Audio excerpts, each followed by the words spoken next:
Hello, everybody, and welcome back to the show. This episode is brought to you by The Wellness Paradigm, a holistic health coaching company shifting the way that women understand and heal their bodies. Through bioenergetic testing, functional lab testing, and functional nutrition, we uncover what traditional approaches often overlook, so you can stop guessing, start healing, and finally feel like yourself again.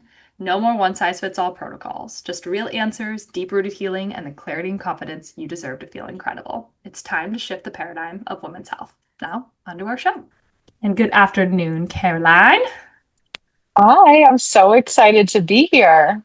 Yes, I'm excited you're here too. And she is such a love and a light, and I'm very grateful she's spending some of the afternoon with us. And she is she helps founders, she helps businesses with limited marketing resources maximize their efforts so their brand is seen, heard, and connecting with the right audiences. And really just like a marketing wizard, really. But I would love for you to tell our audience a little bit more on really who you are and why you got started in this kind of, this kind of business. Yeah, thank you for that. I have been in marketing communications for over 14 years, and throughout my entire career I was always at companies that had basically bottom of the barrel marketing budget, even though they had plenty of resources and budget elsewhere. But marketing was always seen as really just dollar signs going out the door, and its value was really a misunderstood. And so at first I thought it was the companies. Like I thought like, oh, maybe I just hadn't found the right company. But then when I start about 10 years into my career, really started to reflect like, what are these patterns that I'm seeing across the board? Why do I keep kind of having the same conversations with business leaders and multiple departments and all these other kind of challenges? Even with external, it was really difficult to find support externally and that you could trust, that felt flexible, that didn't feel like another full-time job needing to like manage and handle them. And that's kind of what sparked Cultiveight Communications, which is my company, to bridge the gap that I saw that existed within the marketing industry, but also within businesses and the way that leaders viewed their companies, viewed the market, and viewed the way that they wanted to show up in the world. And so, kind of as you shared, right, we help companies with limited marketing resources. And the reason we do that is because marketing resources, marketing teams, especially for larger organizations, the world is changing. It it's very rare now to have a very flush team. And especially with smaller businesses, especially with newer businesses, resources are nimble. Again, like the world is shifting in general. So people are being really careful about where their budget's going, where their time's going, where their energy's going. And our approach, I think, really takes into account all of those challenges and all of the gaps that kind of appear when you try to go to through more traditional routes. And we just like to really bring people's vision and brands to life, and doing that in a way that really aligns with not just them and what their brand and audience would align with, but also with how they operate, and make sure that the way that they scale and the way that they build momentum is very sustainable. That last sentence, I think, is something we can kind of tap on a little. Um, because, scaling sustainably I'm curious on what that really means, not only in your business, but what that personally means for you. And I know that's a big thing, entrepreneurs and, business women listen to this podcast and it's like, there's so much hustle, there's so much grind, and it's all fine and dandy till it's not. But, I'd love to hear a little bit of insight on that.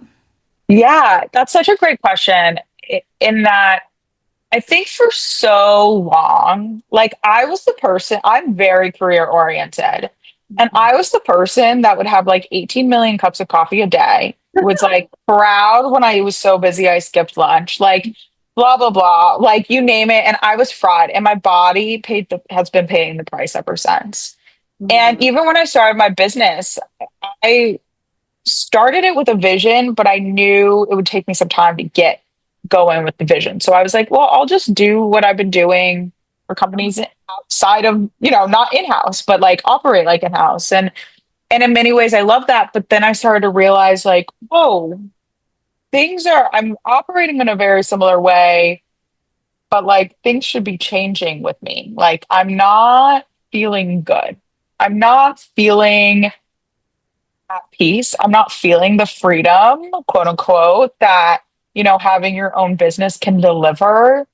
And mentally and physically, nothing had shifted for me. And that was a big wake up call. I'll never forget, I had gotten some clients and I was having I had a couple difficult clients. Like they just weren't very aligned clients. And I just remember I was wrecked physically because I was so afraid of disappointing them. I was so afraid of losing that money. I was so afraid of like, what does this mean about me? And I just had a wake up call because I like lost sleep over it again. I was feeling physical symptoms, and I was like, I can no longer go on like this. And it just made me reframe. And I still have to go back to that moment to remind myself because like I'll get caught up in the moment sometimes. And like that happens. That's typical.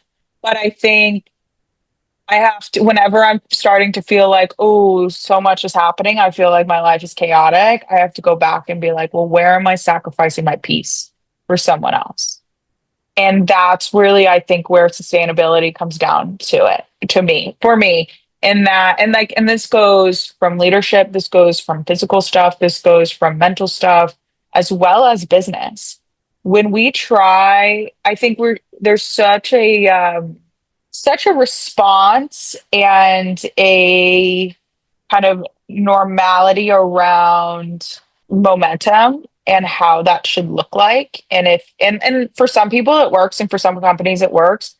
For Mhm. me, again, I had to just prioritize like, yes, how can I build momentum in a way that doesn't burn me out while I'm building it? And that is how I look at business. That's how I look at my client's business. And that's also how I look at my life now. If I'm doing too much in a way that I could never sustain it, what's the point? Like, I want to keep these experiences going on. I want to have these connections like for long term, all of these things. And same with health, right? Like, I want to have this. So it's like, sure, I could go on a fad diet or whatever, lose a ton of weight, and I'm however long a month, that would be great. A day, that would be even better, right? But like, where am I going to be in 2 months? Back Yeah. where I started. And so it really, sustainability is something that I didn't even actually realize until we're having this conversation now. Like, it really is so rooted.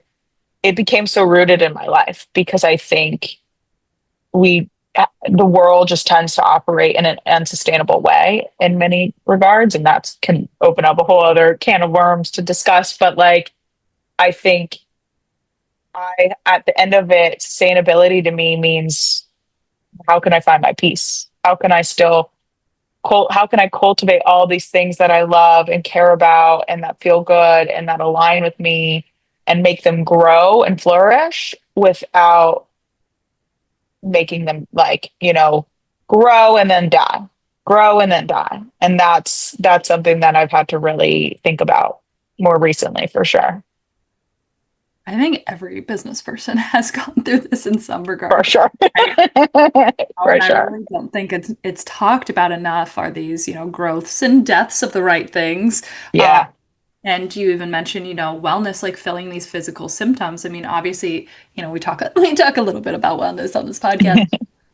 But it is so true. Like you can't build from a state of depletion Mhm. you can for a little bit. I mean, you really For can sure. push You have hard. to start somewhere and Yeah. like you've got to reset. Yeah. The problem is, I mean, I see this with most business owners is, burnout is not just, mental, it's like Yeah. physical. It's like, it's all of these like, do you want to keep having, you mentioned 20 cups of coffee a day, taking and popping a bunch of supplements, your body's starting to like put on inflammation and you don't know why, you're getting crabby, you snip at everybody, your periods are suddenly a lot worse or non-existent. It's like all these things start happening. And it's like, you know, the stress and the burnout and the misalignment isn't all is it's physical too. And you mentioned something about like the peace, and I feel like feeling peace is such an important part because I really don't think people know what that feels like. Yeah. And I will tell you, I don't think I did either because I was totally Yeah. hustle grind mode too. So when you talk about finding peace, like what does that actually feel like for you? And how do you Yeah. not in alignment or when you're kind of stepping more into that more burnout misalignment phase? Yeah, that's such a great question. I actually just thought about this earlier today, coincidentally, in that I think originally when I was like, oh, peace, like I am Zen. I don't give a fuck. Sorry, I hope I can swear on this podcast, but like, You're good. it's like I don't care about anything. Like, I think that sometimes, or it's like I'm just meditating all the time. It's like, I think that's what I thought it was for a while because I was just like, oh, peace, how nice. And I'm walking around like floating in the lilies or wherever. I don't know why that was like the visual analogy. But I think the more I drilled into it, the more I started to realize it was peace in my body. It Yeah. was this neutrality within my body that no matter the situation, it almost feels, it's not easy, but it feels easeful. It's Mhm. like I can like I've gone through some really hard things in the past few months, like really tough. And once I got to the other side, I was like, wait a second. Like I handled that really well. Like that sucked. I had a couple of really low days or whatever, but like I'm actually okay. Like, and I think that's where I realized I was like, how can I cultivate this more? What is this? And then that's when I started to realize I was like, I think it's just more so peace with whatever happens. And that I know I'm gonna have the like even if something goes to shit, I'm able to pivot. I'm able to change. I'm able to, handle it. And I think that it to me is what peace is. It's feeling just this really deep level of neutrality within my body, like physically feeling like very neutral and like, okay, I've got this. Even when I'm like, oh my God, I'm gonna lose my shit right now. But like break whatever I gotta break. And then I kind of come back and I'm like, all right, let's figure out how to solve this problem and not letting that wreck me to my core like it used to. Yeah, I think this is a really important topic because it's almost like this level of unattachment, which doesn't mean you don't care, which I feel like a lot of times people are like, just be unattached from the outcome. It's like you can kind of feel a little bit like, oh, you don't care about the situation or like, but it's no, it's this neutrality, right? Which I think is a beautiful word. And again, kind of pivoting this a little bit to this wellness type too is like when you Yeah, realize like, hey, I did really good. I'm great. Like before, where I can't speak for you, I can speak for many of my clients in the similar situation, but it's like, let's say a year or two prior, if those same exact things happened to you, not only would you be in disarray in life and more angry, but suddenly, certain health symptoms start becoming a lot more prevalent in life, right? And it's like your body takes this like huge hit, and you can't handle all of it. And it's just like this downward spiral. for I would sure. say like you, because I know you take your health, seriously. It's like you not only understanding this like mental health side of things, you want to call it spiritual journey, whatever you want to call it, while also kind of cultivating this like, maintaining your wellness journey, like all of those together have been kind of like the key in helping you sustain also this like level of growth in the business. Right. Yeah. I think more and more, again, like I had to, and I'll just use the example of peace again, right? What's going to disrupt my peace today? And everything, and especially like when it comes to my business, especially on days where it's like I have no time, I have to focus on all the things, like I have to, like my head's got to be in the game. I had to really pay attention to what throws me off my tracks in the day. And that comes down to my health. And yes, a lot of it's mental health for sure, but sometimes mental health stuff is fleeting. It's literally a moment, or you can choose to make it longer and then go down a rabbit hole, right? Like, obviously, there's some deeper things. And again, I'm into spirituality and like, some other things like that around like kind of reprogramming your mind and things like that. But like the physical health, before I was like, oh, my body's just going to catch up. Like, it's fine. Or like, I think I just kept blaming it on like, oh, I must have just eaten something bad or whatever. And then I just started to really have to look at like, how are my decisions in my day impacting my work products, impacting my ability to lead, impacting my ability to move. And I do take my health very seriously. And I've struggled for many years with my health because kind of unexplained symptoms and unexplained issues and so many pieces and so many layers. And I'm just like, I just don't know. On top of having, emotional attachments to food at times, or, like just having really low days, or you're traveling, or access to all the things, whatever it is. And I think for my business, I really had to commit myself. And I think I'm still learning and still improving this for sure. But I had to really focus on like, oh, you know what? I can't have certain things for breakfast. Like I literally can't have any carbs. Like I can't have like a bagel for breakfast. I will be asleep like the whole day. Right. Like that's like little things like that I had to pay attention to. Or I notice when I'm out of my routine for more than a week. And even though I think I'm in my routine, but like maybe some things have shifted, like, or I'm not taking enough time for myself.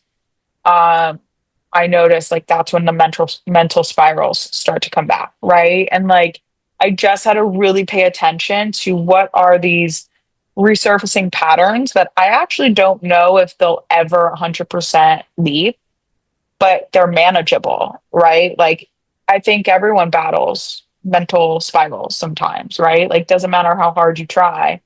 But I now know I'm now more aware that they come on when I'm not giving myself space in the day to just myself, to not speak to a soul, to not do anything. When I'm, not doing my practices around either journaling or meditating or whatever it is that I feel called to do. But then also my body, and how am I moving it the right way? Am I eating the right way? And it's just made me like my performance in my business, because I needed to perform and have and do need to continue to need to perform, it's made me commit more to my health as well. And to be like, I've got to double down on this. I can't fuck around anymore. Whereas before, again, maybe it was age that was helping me, but I was like, I'll have the 18 cups of coffee. I mean, I don't know how many it was, but it was definitely like four before I even had a single bite of food. Now I don't even have caffeine.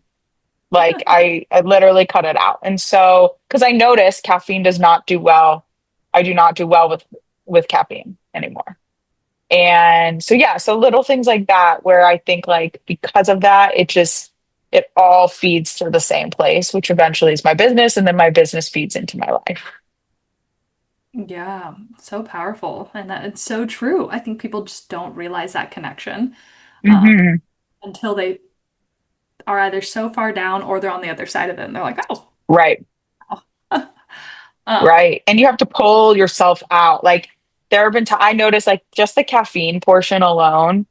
I notice caffeine like because again I love caffeine, but I don't or like I loved like a nice cup of coffee, like a great latte from like a really cute coffee shop. Love that. However, I started to notice like my just how my body was reacting. I wasn't like absorbing food well. Like I would still feel hungry and all the things. Anyways, I especially earlier this year, I did like I was off of coffee for like 8 months, went back on it, loved it, but like realized I needed to have it every single day.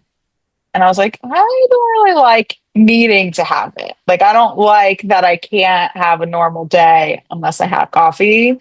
And I was like, all right, I'm gonna go cold turkey and no coffee. And it was brutal. But I realized it was also like bringing me, it was literally weighing me down. It was like causing me to have darker thoughts, to have obviously crashes at the end of the day, but also like to just, I wasn't even like, I was on top of taking care of myself. And because I was just like going, going, going. And so I don't know. that's just like one example where it's like caffeine that's so normalized and everyone has it. And again, I love a good cup of coffee, but I was just like, oh no, this is just not good for me overall. And I think this last time that I quit it is probably the last time that I'll have coffee. Unless with the exception of an espresso martini every now and again. Because obviously. It's hard to find a good one, let me tell you. But when you find a good one, When you find a good one, it's you can't go wrong. oh, it's hysterical. And it's funny you mentioned like doing things, trying it again, giving it up. Because I think that's another thing too, that people it's like Yeah. give it up, then they try it again and they, that's where you really learn like, oh, my body is safe enough and it's feeling good to handle this. Okay, Yeah. wonderful. Or like I really figure out like why I'm giving this up for good. And, Yeah. yeah. And A you know, 100%. a big one for people, not just for the caffeine, the emotional attachment, to caffeine Yeah. and coffee It's is a ritual. So I yeah. created my own. Like I started dandelion blend teas or whatever. I did transition with matcha. And then I was like, I don't like matcha. So like I'll have it if I really need the caffeine fix, but like it still didn't do anything. But yeah, like there's other I realized I still needed the ritual. Yeah. I had to find my own way. But that first couple weeks afterwards, I was like, I'm so tired. Like I just nothing was helping. And then I got over it. Yeah, well, that's a biggie, but I do love me some dandelion tea, or they have dandelion root coffee too. So, Yeah. you know, Yeah. or Big mushroom fan. coffee. Big fan of mushroom coffee if you can handle the taste. Yeah, So, I have not been able to, but Dandy blend, I'm a fan of for sure. plus matcha, I love iced matcha, like with Mm. maple syrup. So, Ooh, delish. Yeah. but if you could give some words of advice of somebody that's wanting to scale their business, wanting to work, on their wellness, wanting to just do this sustainably, um, Yeah. what would be maybe two or three things that kind of come to mind? I would say cut out all of the noise for yourself. All of the things that you're like, oh, I should do this, I should do that. Like, there's so much noise when it comes to marketing and it comes to business. And you're going to have so many people and so many companies say, oh, I know how you could scale your business in 30 days or grow your following and all of things. So much of it takes out of context the individuals that you can never like you can't always predict. Like not to say that everyone is full of shit. A lot of people are though. And I think there's a lot I think something that's been really something that I experienced personally when I was in-house at companies was dealing with some bad players, bad agency players when it comes to marketing, bad freelancers, things like that, and wasting so much time and money. And like I was at a corporate company that had plenty, right? And then when I started my own business and I started to connect with more founders and smaller businesses, I started to really and understanding myself, every dollar counts. Every bit of time you spend, every bit of energy you spend, it counts. And if you get caught up in a bad player, or just like, going down a path that you're like, this doesn't isn't right. You're like, shit, how do I do this? And that happens a lot of the times when you're vulnerable to the noise. And so I always say to people, go back and cut the noise from yourself. What are you saying that you should do? Or what do you really want to do? Like I had a client, I'll never forget this. And this is one of my go-to stories because it just is so relatable. She had gone to marketing consultants course. She's downloaded courses, coaches, sessions, strategy things, all the things. She came to me, we did a session, and I was asking her, I was like, she was on all the things, all of the channels, doing all the things. It was a lot. Like I was like, I'm exhausted by hearing how much you are producing right now. Like, what is happening? And I started to just be like, well, what do you like to do? And she got really testy with me during our session. And I had to actually pause the session, which I had never had to do before. And I was like, you're here because all you've ever done was follow what people are telling you to do. You've never actually taken into account what you like to do and then adapted from there. And because at first she was like, just tell me what to do. Like, why are you asking me these things? And so sort of stood down a little bit. We resumed the session, and I was finally like kind of was able to pull out of her like she loves writing, loves it. I was like, all right, we're cutting everything else. Let's drill in on the writing. And so I taught her how to use her passion, like the thing that comes naturally for her, and expand from there. Okay, well, you start, write your articles and then create 5 posts from this or an email from this or all of these different ways to do it, right? Like that's just one example. And I'll never forget, like within a month, she's like, I cut my marketing efforts by at least 50%, and I already saw more engagement. Yeah. And sometimes it really is energetic. And not in a woo woo, not always in a woo woo sense, although I'm very woo woo, but like if you are putting things out there that you're like, I hate this. Like she was putting out videos that were scripted and you could tell she was scripted and her energy was not in the video. Yeah. No one was watching those videos.